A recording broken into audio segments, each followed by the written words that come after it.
Welcome to the Center Mid Philosopher. This episode is brought to you by Augustus Royale Fashion. Life's not black and white, it's gray, and gray is beautiful. Check out the brand below in the link.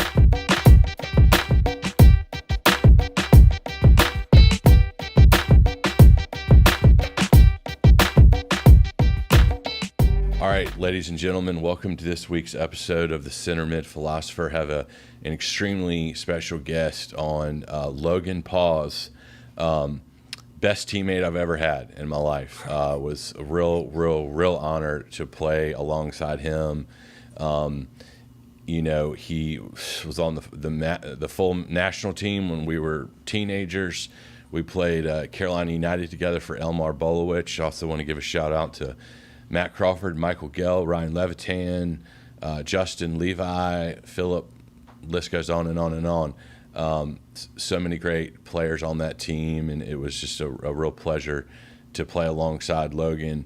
National championship winner at UNC Chapel Hill, 12-year absolute legend at the Chicago Fire, captain, team MVP, list goes on and on and on. But just, personally, I'll just a quick introduction is, I've played with some really great players, but Logan is up there at the top. Your level of professionalism, even when we were kids, was unprecedented and was just a joy to play alongside you. You were a leader then. You've always been a leader.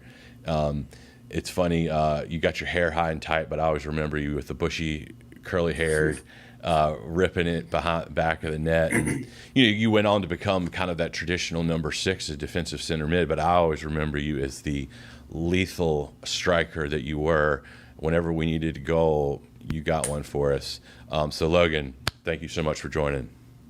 It's a pleasure to be here, Matt. Thanks for having me. Thanks for that kind, humbling introduction. I appreciate that. Oh, man. Well, by the way, in researching the world of Logan Pause, I came upon the term underrated a couple of times that literally made me irate, because underrated you were not in the state of North Carolina when we were coming along. You were the guy, and we all knew it. And you were a heartbreaker and a leader. So to us, you were the hero.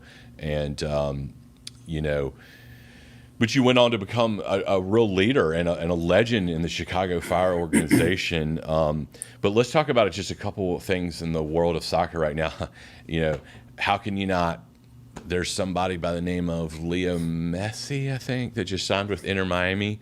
On a scale of 1 to 10, 10 being most exciting news you've heard in MLS, 1 being none, where would you say your excitement level is on that? Yeah, this is a 10.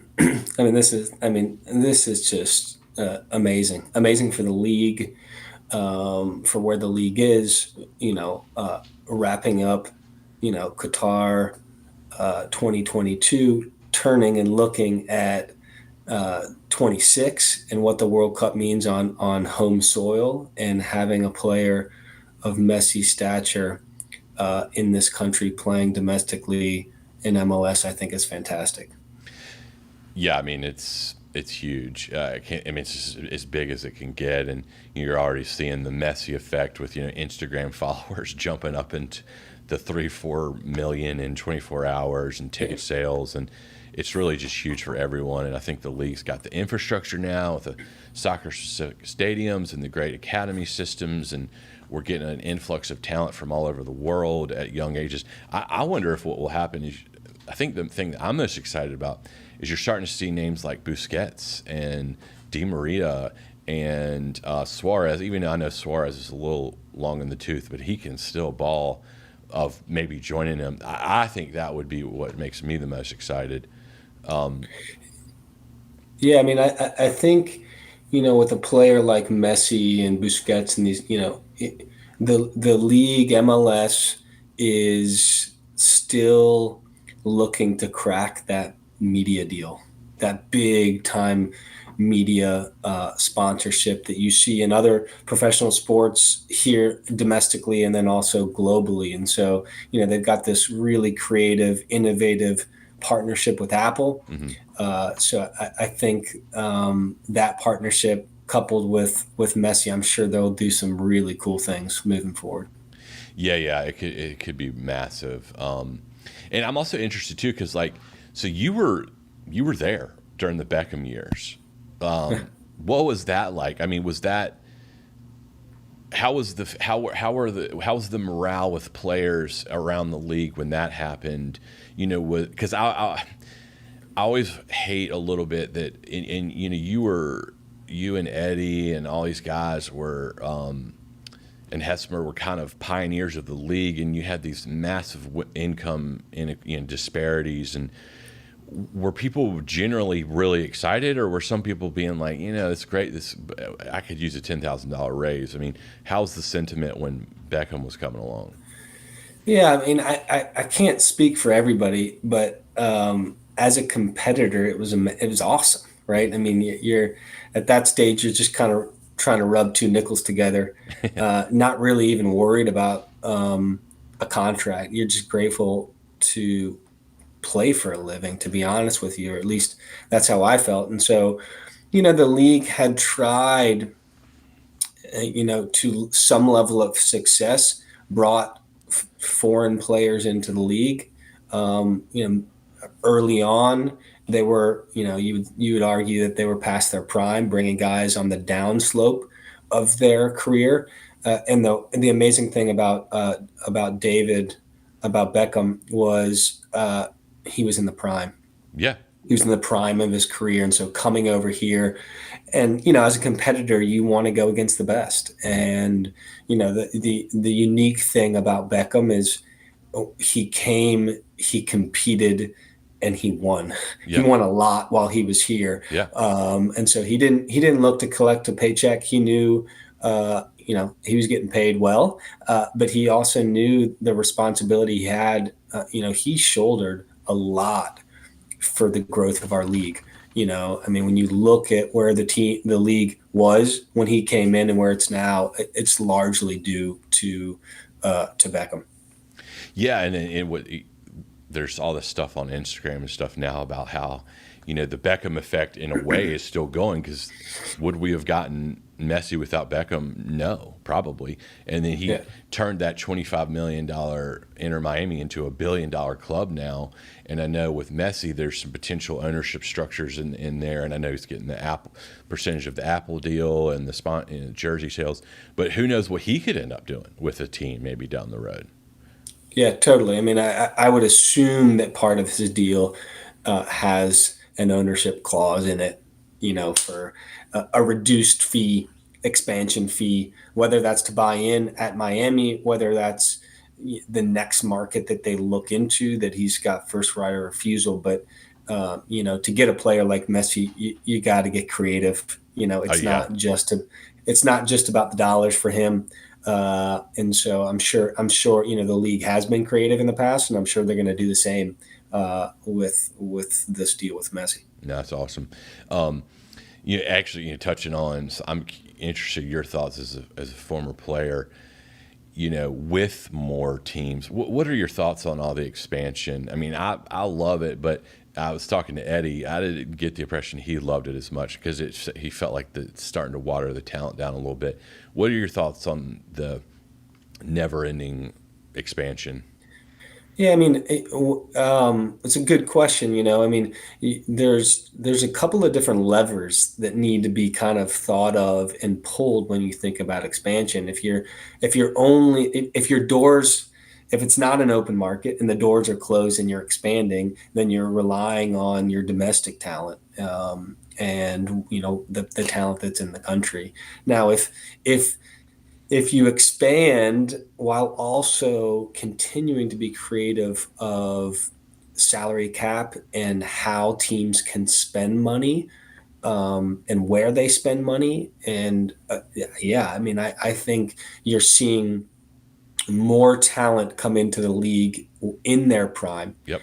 I also think you see the MLS executives kind of understand that they can be a selling league, Mm-hmm. and that's okay.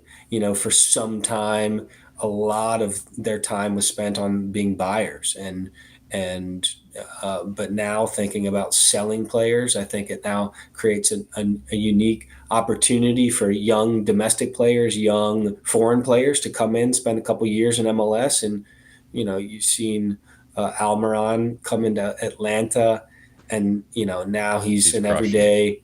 he's an everyday starter for Newcastle. And so Yeah, he's been great. those are great stories for the league. So I wouldn't, again, I'm far enough removed that I'm not on the field anymore. I'm not there every day, but from my eye, I would argue the other way, that I think the talent, that they're expanding in parallel with the where the talent is.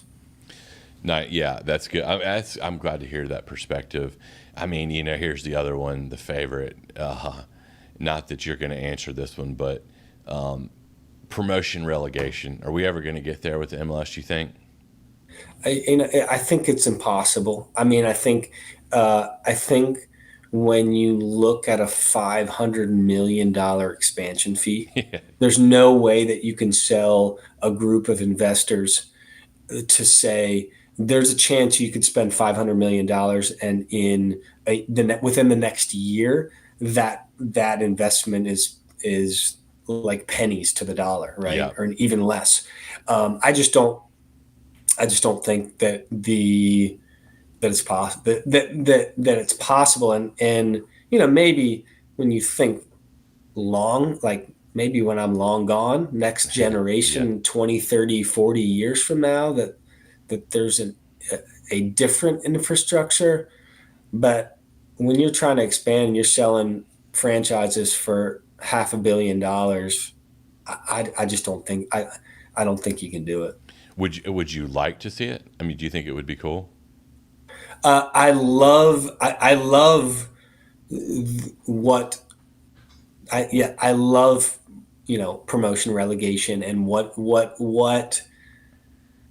it does for the sport and competition, and the David versus Goliath. Yeah. And when you see these teams that start in the National League Yeah. in England, and all of a sudden they're Like Luton or Town. the fifth league, yeah, and now they're going to the Prem. I think that's an incredible story, which is amazing. So I love it in our country, with the infrastructure, with the league being a single entity, the age of the league of MLS. I think it's tough. I think it's tough. Yeah, I know. It'd just be so cool if like El Paso Locomotive or Albuquerque or Forward Madison or something somehow ended up in that'd be so cool. And I mean, NCFC or something, it would be really, really cool. But no, I totally hear you. It's hard to, it's hard to see that happening anytime soon. Like you said, maybe when we, And then just imagine, Matt, that within a couple years, let's just say both New York teams, I could argue Chicago because of the size of the media market, although my Fire have been struggling as of late. yeah, But let's say both New York teams, Chicago, and both LA teams, the biggest media markets, go down yeah, within the span of 3 or 4 years, when the media is actually something that they're chasing. I think that a move like that could bury the league. yeah. That's If you had your top teams somehow get relegated, those sorts of moves, I think could bury the professional game in our country, which I would hate to see. Yeah, that would be terrible, and that's Yeah. such a good perspective. I appreciate you sharing that. So I want to hear some stories from you about the good old days in Chicago. I was just again researching the world of Logan Pause, and I used to watch you all the time, especially early days. Yes, you're Sorry, good. guys. You're good. You had such a sick team, and I know I'm meshing together teams and eras, but like Yeah. just look: Yeah. Jim Curtin, Chris Armas, DeMarcus Beasley, Damani Ralph, Carlos Bocanegra, Jesse Marsh, Justin Mapp, Chris Rolfe, Tony Santa, Chad Barrett, Zach Thornton, Ante Razov, Brian McBride. I mean, holy Lord, is that wrecking crew of some of the best players that's ever played in the MLS. So I'm curious, and again, I know I'm combining different eras here, but I'm curious, like in the locker room, who was the alpha in that group? And it could have been you, frankly. But I'm just curious, like those are some of the biggest personalities to this very day in coaching in the world. Like Yeah. who was the alpha? Like who were the real leaders in that group? Yeah, it's a really good question, and and some names that Lubush Kubik and Peter Novak, a guy C.J. Brown. I mean, there were some players. The infrastructure and the culture was built before I got there, Hmm. and so it's important to kind of highlight that when I came into Chicago in 2003. They won the double in 98. They had won an Open Cup in 2000, and real strong infrastructure was already there. So you come into a locker room that's strong, Hmm. personalities, leadership. When you look at the alphas, you know, it'd be an interesting survey to actually ask others who the alpha, and maybe you'd go around the room and everyone would kind of say themselves. Yeah. Guys that I, um, Jesse Marsh, strong personality, both how he trained, how he played, how he led, he was vocal. Ante Razov, really strong personality. All of these guys were just winners in how they were, and so I felt like my job was to come in and put my head down and keep my mouth shut. There are different ways to lead, and I felt like leading by example. I had great examples. I couldn't have had a better mentor than Chris Armas. Yep. I mean, if he just missed my best 11 in terms of I'd love to put him in there just in terms of the guy that he is, the player that he was. Um, but he was not a real. He was an alpha, but not your traditional yelling, screaming type of alpha Hmm. that you think. Zach Thornton, C.J. Brown. I mean, all of these guys had just amazing personality, amazing character, and a real edge about them and a drive to win. Yeah, I mean, God, and your answer, if you surveyed everyone, they might all say themselves. I love that answer because that's kind of what I was going towards. Is I'm like, good Lord, you've got Jim Curtin, Chris Armas, Jesse Marsh. I mean, Yeah, those are some of the biggest coaches in the game right now, yeah, and I love the answer of Ante Razov because he was sick. I loved watching him. You know who else I thought was nasty was Damani Ralph.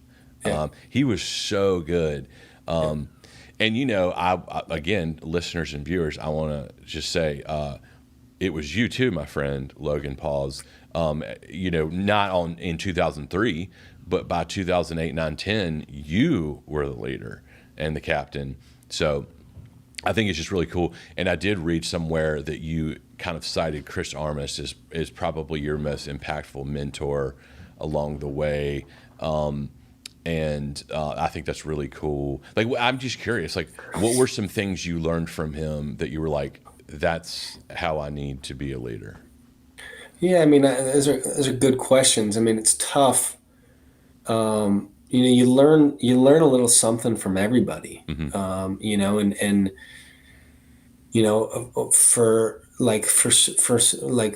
coming back and talking about Ante, Hmm.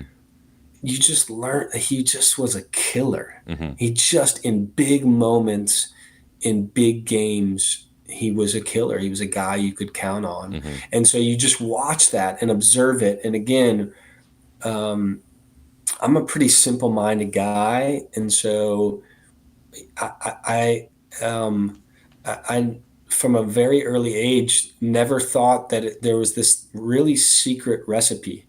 I just watched guys that were better than me and then try to do what they did. I Hmm. mean, it's really like that simple of Hmm. how I try to think about it. Of he's on the field, he's playing every game, he plays for the national team. What does he do? Hmm. What and then how do I replicate that?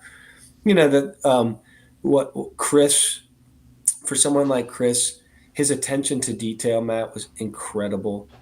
He did not take one play off. Hmm. Every day at training he competed.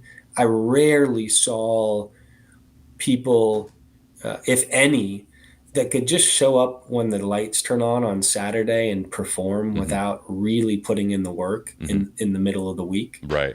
Um, and it's one of the things I tell our youth often is you got to work. Hmm. You got to put the work in if you want to be good. Hmm. So an attention to detail, uh, uh, a relentless pursuit to win Hmm. and compete. I mean, when you think about the level uh, of being at Chapel Hill to then being in the professional game, it just was a different level of competition and edge and detail. The margins became smaller, became more important. Yeah, I mean, coming from you, that's like mind blowing too, because a desire to win, you're up there, and in terms of anyone I've ever met. So for you to mention people that had even a stronger drive, that's like almost incomprehensible. And I mean, like Jim Curtin, Jesse Marsh. Did you see, like, can you look back and see traits like, yeah, I can exactly see how those guys have become such big time coaches now? Yeah. Yeah. And they're really different coaches. They really have different styles. They were different types of players. Hmm. They were really good friends Hmm. as well. So they learned from each other. But Jim, Jimmy was really soft spoken Hmm. on the field, and was um, a guy that you know played at Villanova, like just grinded his way in Hmm. and was a really exceptional player, but knew that he had that there was a physical ability, there was a technical ability, but then he knew that his mental and tactical side had to be far superior than the gifts he was given. Um, and so I think you see that as him as a manager now, being having taken that as a player. He was a really cerebral player, thoughtful player, into management. He was a soft spoken player as well. I haven't been in the locker room with him as a coach, but I would assume that he really empowers and gives ownership to his team and is soft spoken. It's not that he didn't yell, but when he did, it really mattered. Hmm. Uh, Jesse, on the other hand, all of the clips that you saw of him at Leeds, Yeah. sliding down the field Hmm. on his knees. That's just how he was every day. Hmm. Passionate, uh, competitive, always talking. Sometimes it was annoying, but usually that's just because he was winning and the other team was losing, and so he was running his mouth. Hmm. Um, but you see that in how he sees the game and how he coaches the game. Yeah, and I mean, I, I hate to even ask you this question because, good Lord, are you close to it with Berhalter? You probably know Berhalter fairly well, right? Yeah, yeah, And Jesse, of course, for whatever it's worth, I just want to Berhalter. I thought did a phenomenal job. Loved he him as a did. player. Thought we played really well in the World Cup. I think he did a phenomenal job. And frankly, I'm torn. I mean, maybe we give the baton back to him. But I also am pretty excited about Jesse Marsh. And again, you're you're talking very good friends. I won't even make you answer that question, but I guess I will just say, are you excited about them both as a potential front runner for the job? Yeah, I mean, I would maybe answer it in reverse. I think I think they're both brilliant coaches. Yeah. I mean, and And I mean, we've seen with Greg that he's already done a really good job. Yep. We would have to imagine how Jesse would do. Hmm.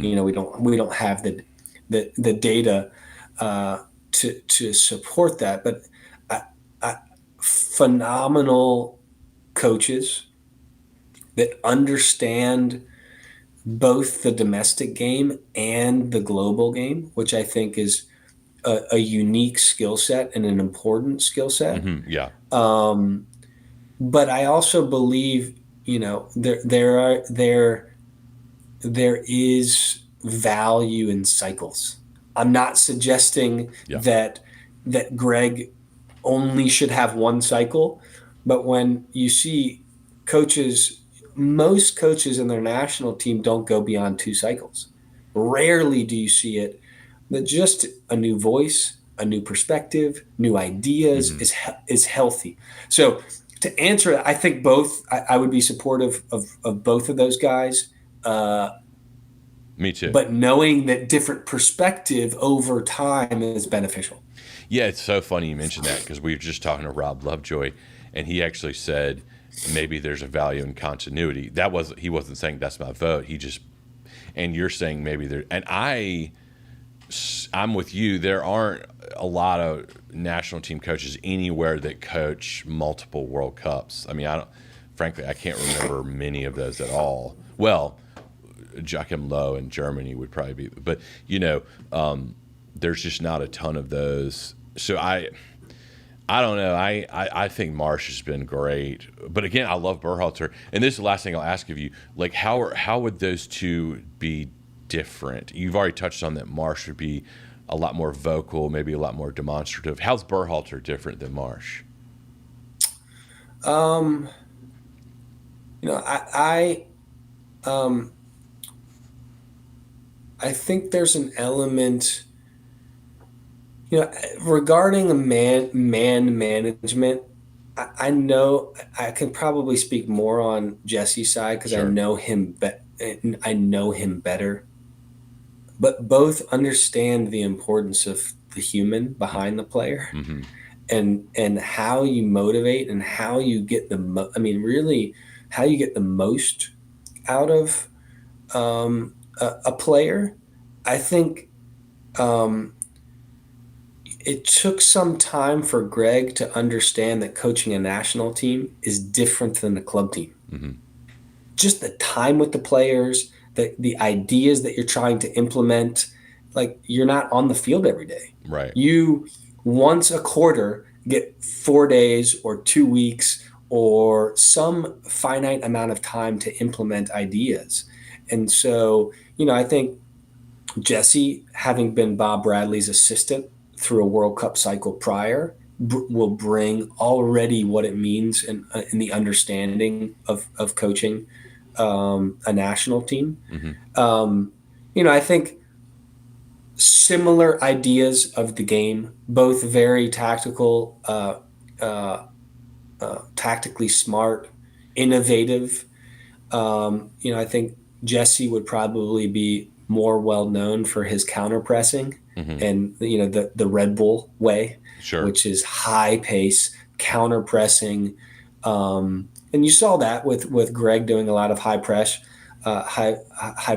throughout the games and throughout the World Cup. So that's a good question. I don't have a great answer. I mean, maybe my long-winded answer No, is you just an gave it, Greg. example of I don't have a great answer of how different they would be. No, I think you just nailed it. Thank you. I appreciate that. Um, some other cool. You played with some other really great Blanco, and I actually read somewhere along the way that you kind of served as a translator for him on the field at times. How's he like to play with? Any wild? I mean, what a personality. Do you have any funny stories about playing with him? Yeah, I mean um, he was the first. He came before Beckham, Hmm. and arguably the best Mexican player of all time. Yeah. Um, and he was a competitor. He hated to lose. you saw him do things with the ball that you never saw. Like it was like the real first time that you saw someone that would try things as if they're just playing in the streets, Mm-hmm. which was so fun to watch. Mm-hmm. Partially because at least my game and how I saw the game and played the game had such an element of rigor and discipline to Yeah, it. To have someone I know it well. Yeah. that you played with that was so free flowing and so creative. He's taking, you know, 60-yard long balls that are coming across the field. He turns and takes it where it short hops and hits him on the butt. Right. That's how Right. he traps the ball. Right. And you see him, his patent move where he squeezes the ball with both feet when guys come in, and he jumps with the ball Mm-hmm. out of a tight. So what he could do with the ball was incredible. Yeah. That's Um, awesome. uh, you know, uh, there's probably some off camera stories Yeah. of him. He was just a jokester, Uh-huh. which was so awesome. As you had this vicious competitor on the field and off the field. We would travel, and he would treat guy like the whole team to dinner. When we're again, I mean, things like that. And he took our massage therapist to his name was Kurt, and they became friends. And he took him to Vegas for a weekend, Nice. and all expense paid for. They just went and had a long weekend in Vegas. Nice. So he just was a jokester. He was the guy that was pulling chairs out from under guys as they're seating, hiding things. He was really good at cracking jokes in team meetings to keep things light, hiding and scaring guys in hotel rooms from random spaces. I mean, he was like a kid. He really was like a kid off the field, which was fun. Man, that guy is so cool. I love hearing that. That because he was awesome, and what a great. I thank you for sharing those great stories.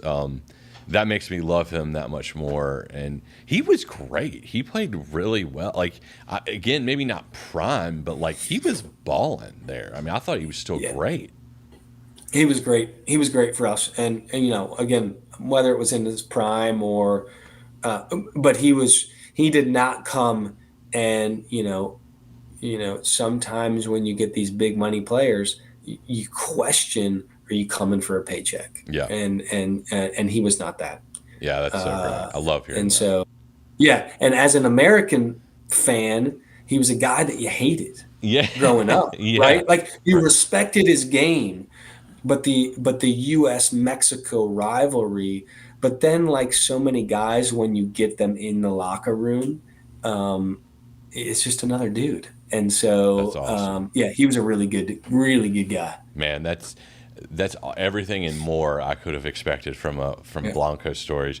And then you played with Freddie Youngberg a little bit as well, right? yeah, And yeah. how was he? We he was a really good player. He was towards the end of his Sure. career, um, which was different. He had come. He spent. Uh, Chicago was not his first stop in MLS. He spent a little bit of time in Seattle, I Hmm. believe, Yeah. before he came to us. Um, that was during a time where we were starting to struggle in Hmm. Chicago, and so infrastructure was a little bit different. Quality of players and your roster quality was a little bit different, and so I think it was hard. It was tougher to support a player like Freddie. Hmm. Uh, had he come during the Chris Armas, Jesse Mars, C.J. Brown, Zach Thornton era, I think we would have gotten a different Hmm. production from him. But again, a guy that's played at the top level, was a part of that unbelievable Arsenal team The that didn't Invincibles. lose. Yeah. Yeah. So yeah, special to share a locker room in a field with a guy like that. That's awesome. That's so cool. I mean, unbelievable that you even got. It's just crazy that I'm even talking to you that got to play with these players. I mean, wow. And you know, so I want to hear. So we asked Eddie Robinson this, and I was curious if you had any kind of crazy ones too. But back in the old days, the Superliga games where you guys would play against Central American teams, and Eddie had some bonker stories. Did you have? I mean, you have any that you can recall that you were like, "Whoa, this is intense, maybe borderline scary." Yeah, my to preface my memory, like there's certain guys that can remember every action of every game that they played. My memory of the game is much more blurred than that. Because you were one so of the dialed in. You were just. yeah, I've seen it. Yeah. I'll take that. I'll Yeah. take that. Yeah. I don't know if that's the truth, but I'll take that. No, it is. You It know, is. one of the distinct memories that really opened my eyes was like it was in 2002. Um, my story's a little bit. Let me just take. Let me take like 2 minutes to rewind. I mean, I came through the club system. I played middle school soccer, and it was co-ed. It's one of the things that I tell, like when I speak to kids. I always dreamt of playing at Carolina. I was a ball boy for Carolina when Oh I was yeah. 10 years old. Yep. So I knew those guys. That was where I dreamt of playing. So it was fulfilling a dream. I mean, coming into Chapel Hill, the other thing that I say is, Grant Porter was state player of the year. Hmm. And we came in and, we're best of buddies now. Hmm. Uh, he played 0 professional games and I played 300. Right. And I mean, maybe my developmental growth changed a little bit, but some of that was just luck. Hmm. I mean, it could have been him. It really could have been him, He was and not incredible. me. And he didn't get the opportunity that I did, and then when I got it, I ran with it. But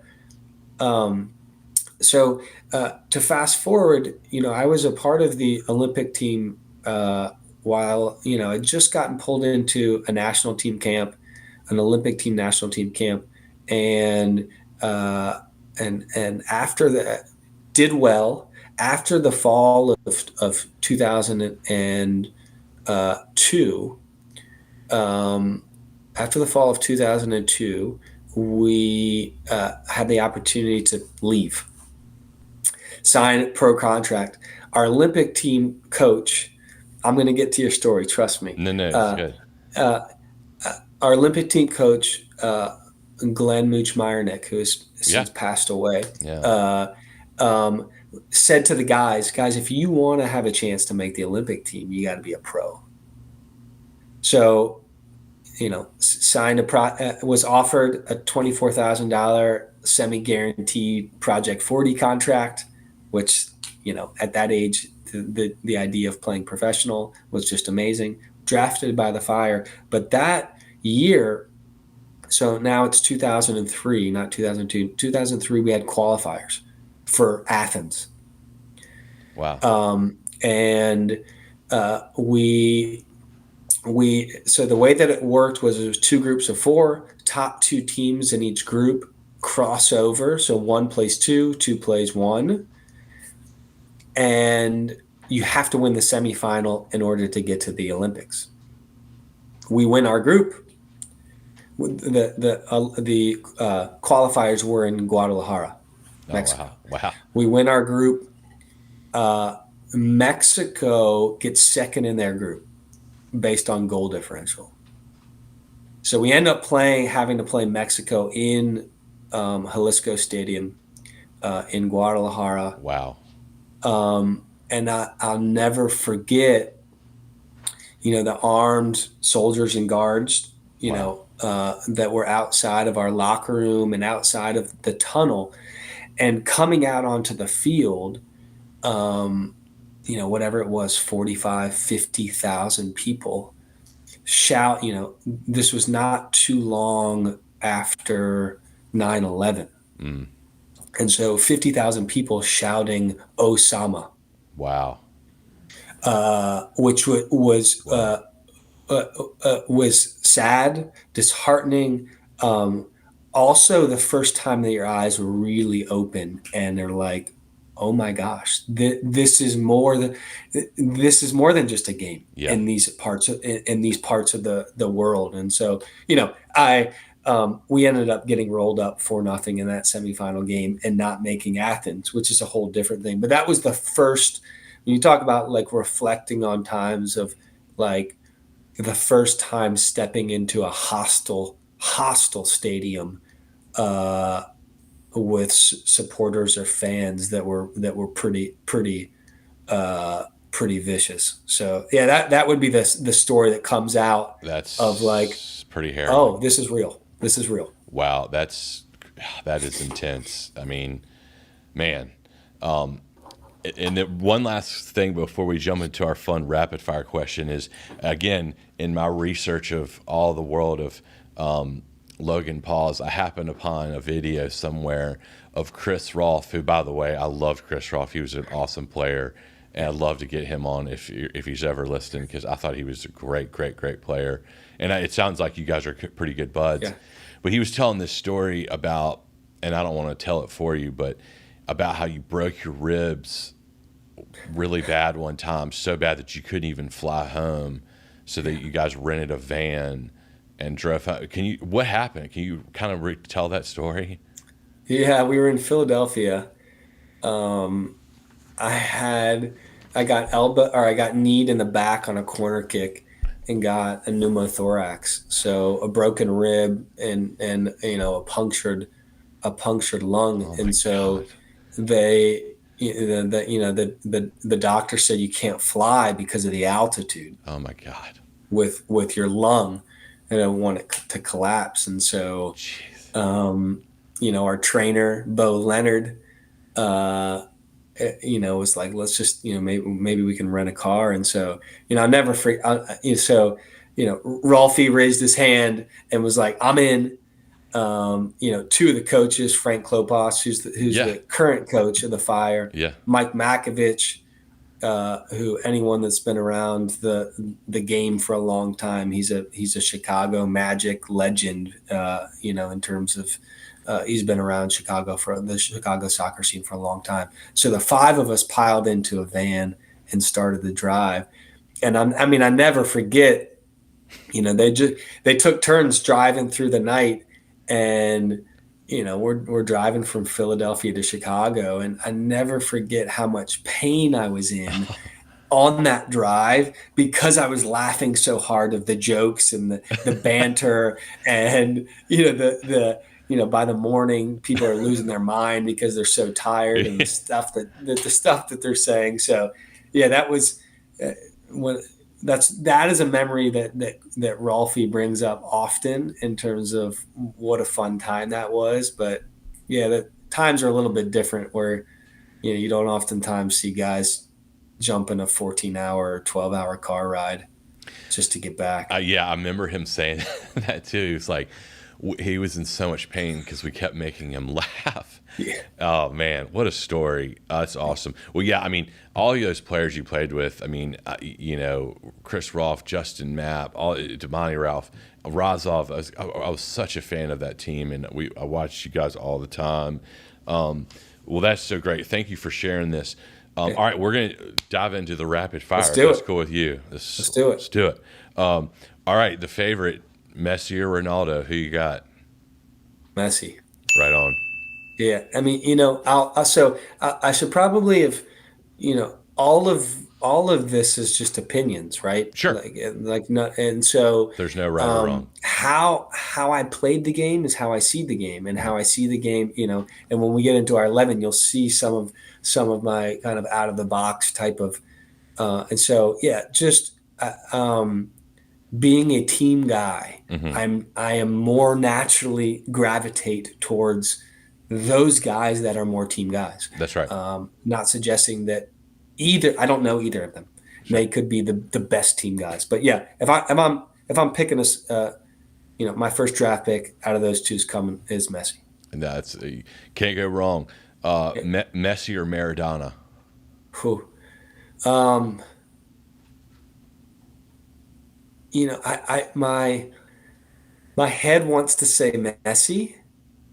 My heart, I would just love. I like if I could pick Maradona so that I could be around him and be on the field with him and see him every day, Maradona. Yeah, Because I want to know, and I don't know what it's like for Messi, but I know much more about what it's like with Messi than I would with Maradona. So yeah, I'm going Maradona. I love it. I love that. Yeah, it's interestingly, Eddie had a good comment about that one, which I hadn't thought of. He said Messi would have never been able to survive back then. He's like, I mean, people were breaking your back in games back then, and Maradona would. I mean, there's that video of him literally kicking people in the face in a brawl. Like he was tough as nails, and he would get taken down. Not that Messi doesn't, but like it was definitely rougher back then.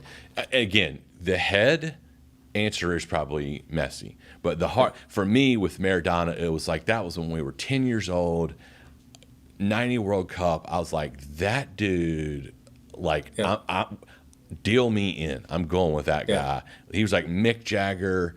You know, he was little, I was short. So I love that answer. yeah. Again, I hate answering this question, but I love asking it because we love both of these players so much. And you probably know both these guys, but Donovan or Dempsey? I'm probably saying Dempsey. Nice. I know Landon more than I know Clint.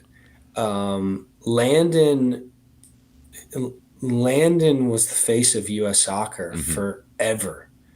So again, if I'm allowed to somewhat straddle the fence and go, my head probably says Landon, but what I love about Clint is he Landon also has a story, Hmm. but he from a very young age was like the prodigals, like Yeah. just the prodigy, right? The Right. prodigy. Clint, he came from middle of nowhere, Yeah. Texas, Nagadocious. Yeah. and played at Furman, Right. and so I just love his story Yeah. that he really worked his way. Hmm. Landon also worked his way up, but a different pathway. So, and then I think Clint was just a killer. I mean, So killer. just a killer. He's kind of our guy. Landon's kind of Captain America, but Clint's kind of our guy. Like he's kind of, I mean, he's from Texas, but he's kind of a Southeast guy. Like I Yeah, remember Sean McGinty telling me stories about how you used to hang out with him at regional camps and stuff. Like he feels like he's kind of like our guy a little bit, yeah, like came from yeah. our crew and, And you would hear. I mean, I heard. I don't even know if this is true. I've never even. But like you would hear stories. I mean, I heard a story.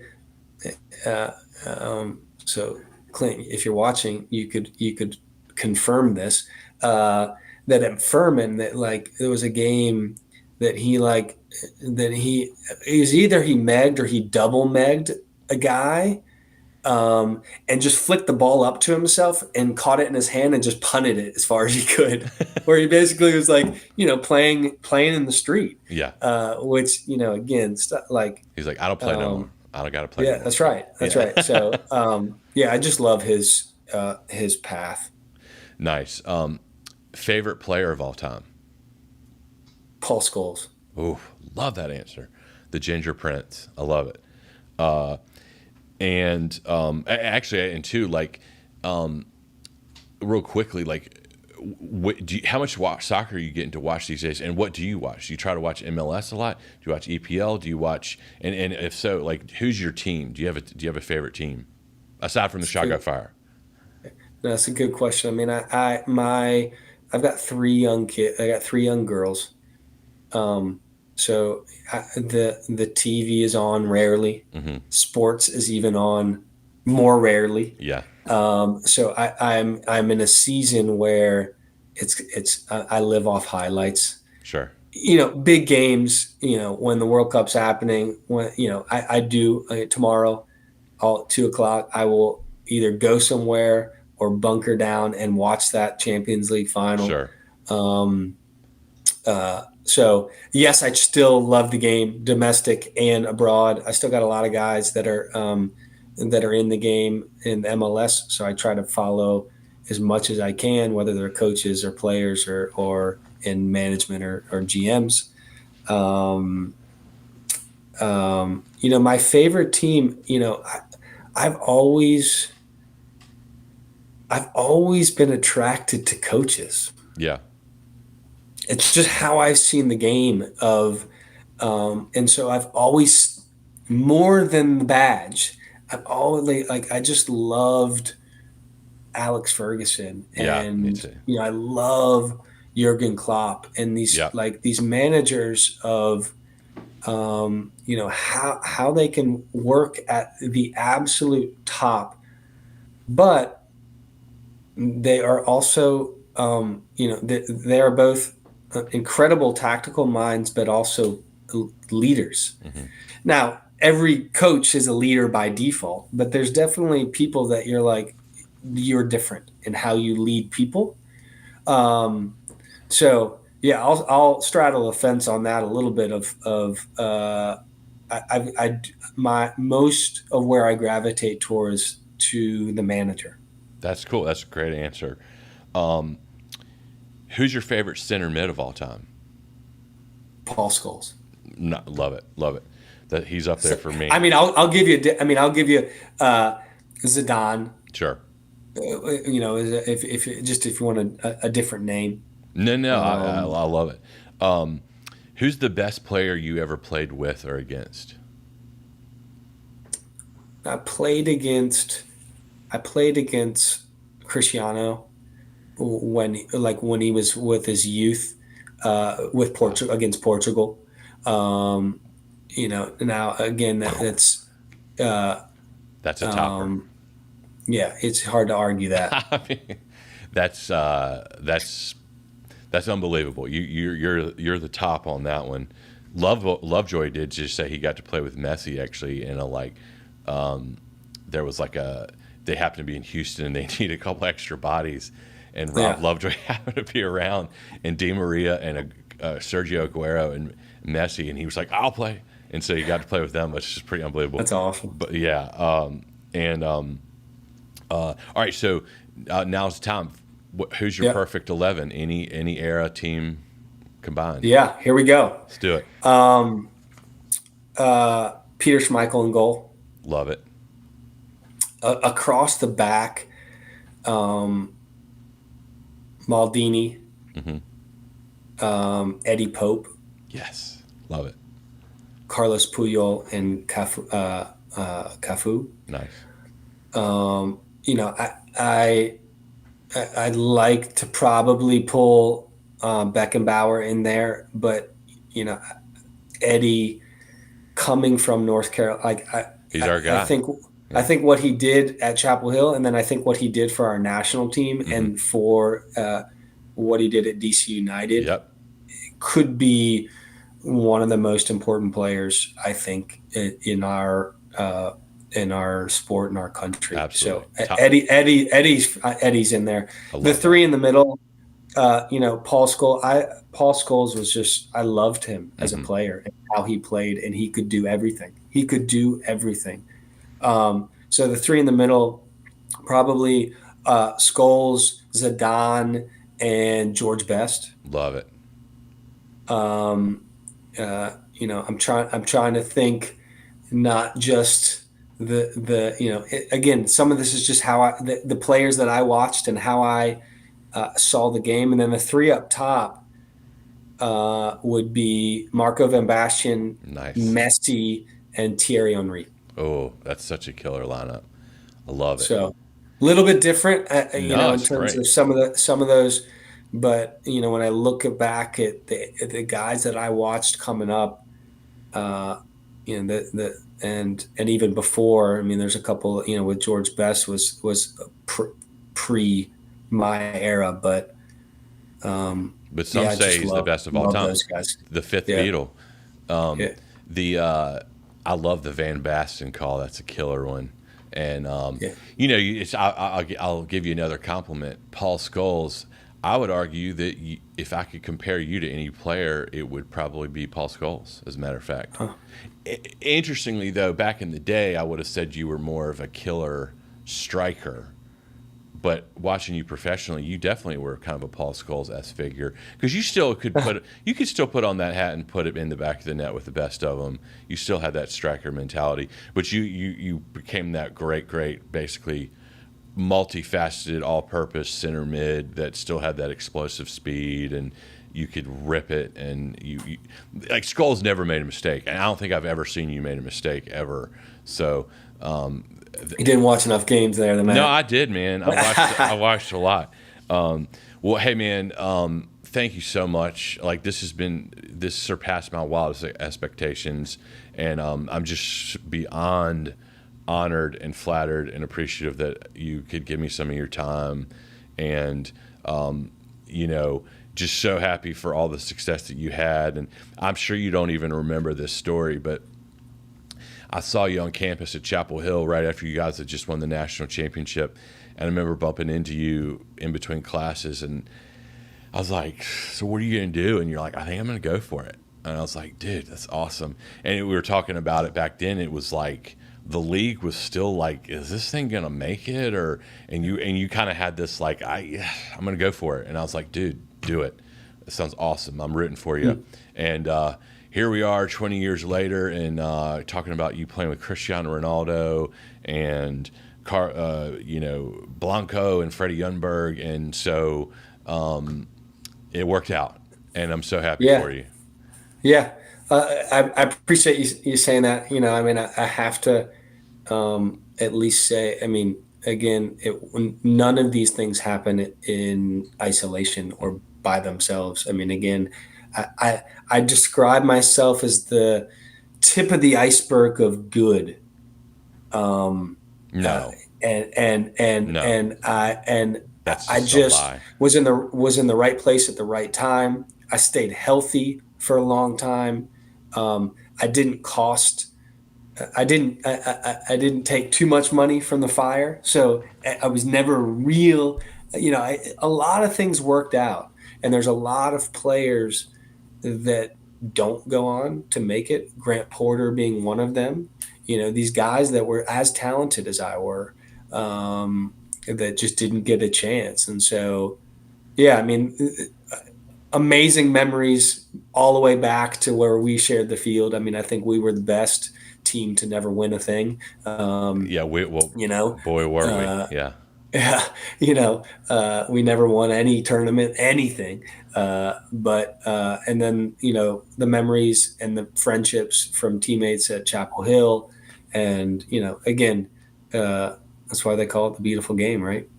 That's right. And you're being way too humble, because if anyone deserved it, it was you. And, you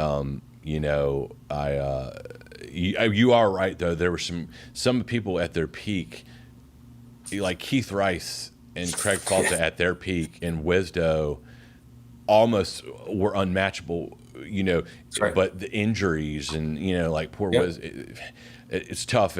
But I got to say, I don't think I ever met anybody that worked harder than you. And, I'd be remiss if I didn't mention Adam Colburn and some of these other incredible players I played with. I got to give a shout out to Buddy Forward, too, for our team. I know you love that one. Yeah. By the way, I don't know if you see him on Instagram. He's turned into quite the New York fashionista, by the way. It's worth a look. Okay. I'm not on social, so I'm not on. So I'll send you some screenshots, and Buddy, I'm doing that for you, buddy. All right, man. Thank you so much. It's been an honor, a pleasure. Thank you for all your time. Best to you and your family. And thank you. Likewise. Tell your friends. Thanks for having me. See if we can get Rolfie on here. Maybe Blanco. I don't know. Do some favors. Maybe Jesse good. Marsh. We'll see. All right. Hey, I'll see what I can do. Yeah. Thank you so much. And you have a great one, man. I'll be in touch. You too. All right. Thanks, Take bud. care. All right.